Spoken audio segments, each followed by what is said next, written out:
সারা রাজ্য ত্রিপুরা মোর্চার প্রেসিডেন্ট মাননীয় শ্রীযুক্ত বিজয় রাঙ্গল মহোদয়, ওনাকে আমার ব্যক্তিগত পক্ষ থেকে প্রণাম এবং সুস্বাগত জানাই। তার সঙ্গে উপস্থিত রয়েছেন আমাদের TTA ADC honourable deputy CM শ্রীযুক্ত মাননীয় অনিমেষ দেববর্মা মহোদয়, ওনাকে আমার ব্যক্তিগত থেকে সুস্বাগত এবং প্রণাম জানাই। তার সঙ্গে উপস্থিত রয়েছেন আমাদের সারা রাজ্য GWF প্রেসিডেন্ট মাননীয় সিন্ধুকন্যা দেববর্মা মহোদয়, ওনাকে আমার ব্যক্তিগত থেকে সুস্বাগত জানাই।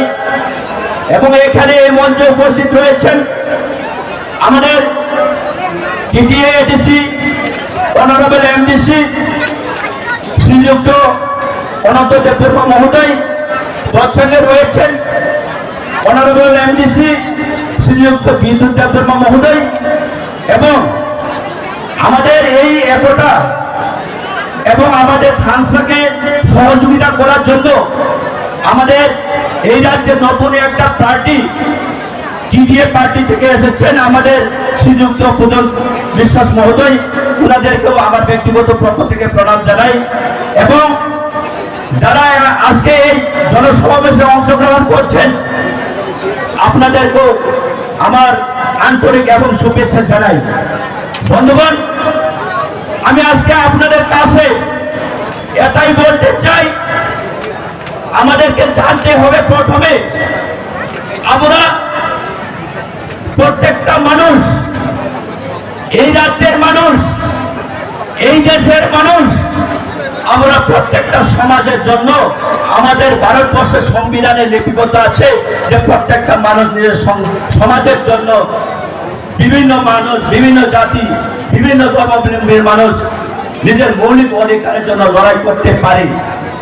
বন্ধুগণ, তাই আজকে আপনাদেরকে আমি বলতে চাই, আমাদের এই লড়াই কেবল আমাদের মৌলিক অধিকারের জন্য লড়াই, আমাদের এই সংগ্রাম কেবল আমাদের সমাজ আমাদের জাতির অস্তিত্ব রক্ষা করার একটা আমাদের এই সংগ্রাম।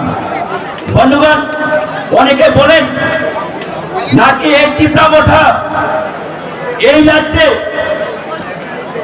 বিভিন্ন জাতি ভেদাভেদ কথা বলছে, বিভিন্ন ধর্মবিরোধী কথা বলছে, কিন্তু বন্ধুগণ বিভিন্ন রাজনৈতিক দল বিভিন্নভাবে আমাদেরকে কথা তো করছে। আজকে আমাদের মহারাষ্ট্র দ্বারা পরিচালিত একটা সুশৃঙ্খল এই পার্টি আমাদের জাতি, আমাদের এই ত্রিপুরাবাসী সমাজের জন্য আমরা মৌলিক অধিকার লাভ করার জন্য আজকে আমরা কেবল একমাত্র সংঘাত করছি। বন্ধুগণ, সেটা পরিষ্কার, সেটা বলার আর কিছুই থাকে না।